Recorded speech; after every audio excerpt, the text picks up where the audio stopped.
Baudin-Châteauneuf fabrique des ponts suspendus depuis quasiment un siècle et elle est spécialiste dans la réparation des ouvrages de ce type, qui sont quasiment tous des ouvrages anciens.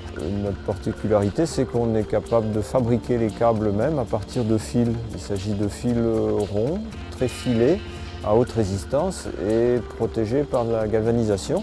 Pour fabriquer ces câbles, Baudin-Châteauneuf dispose d'une machine spécifique installée à Châteauneuf-sur-Loire, siège historique de la société. Ici, c'est l'atelier câblerie. Donc la machine qui est à côté, c'est la câbleuse. Elle date du début du XXe. Elle permet de fabriquer des câbles jusqu'à 330 fils, donc qui sont faits par couches successives. La préparation est une étape importante pour la réalisation de câbles de qualité, appelés aussi torons multicouches. Tout d'abord, il faut transférer les couronnes de fils sur des bobines individuelles. Ces bobines seront ensuite chargées sur la câbleuse. L'étape suivante consiste à réaliser la tête. On prend alors les fils un à un afin de les faire converger autour de la couche précédente à l'aide d'un peigne. Chaque fil est ainsi mis individuellement dans une couronne.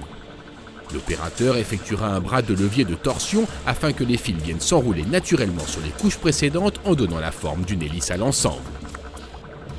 Une fois cette opération effectuée, on vient mettre les galets et les matrices au contact du câble. Ces éléments ont pour mission de compacter les fils qui arrivent vers le point où convergent tous les éléments pour bien les plaquer dans leur forme définitive, ceci afin d'éviter que les fils déposés n'aient tendance à gonfler durant l'opération. La pignonnerie est réglée pour obtenir la bonne vitesse d'avancée afin que la géométrie du câble soit correcte et que les fils subissent un bon enroulement en hélice. La préparation minutieuse achevée, la câbleuse peut être lancée.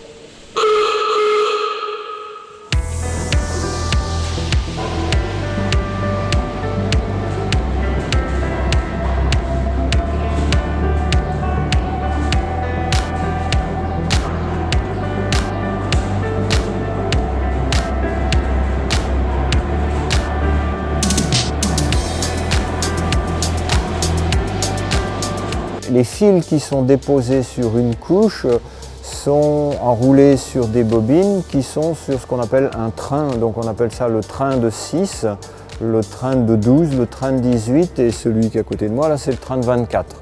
Lors de la première passe, 4 couches simultanées peuvent être assemblées par multiples de 6 fils. Le premier train de 6 fils tourne dans le sens horaire, tandis que le train de 12 tourne dans le sens anti-horaire et ainsi de suite, dans un balai parfaitement réglé. Le câble, typiquement, a un fil d'âme qui sont entourés de 6 fils sur la première couche. Sur la deuxième couche, vous en avez 6 de plus, à savoir 12. Sur la troisième, vous en avez 18 et ainsi de suite, 24, 30, 36.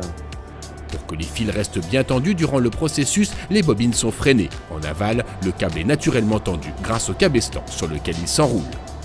À l'époque, les fils n'étaient pas galvanisés. Leur longévité était donc diminuée du fait de la corrosion.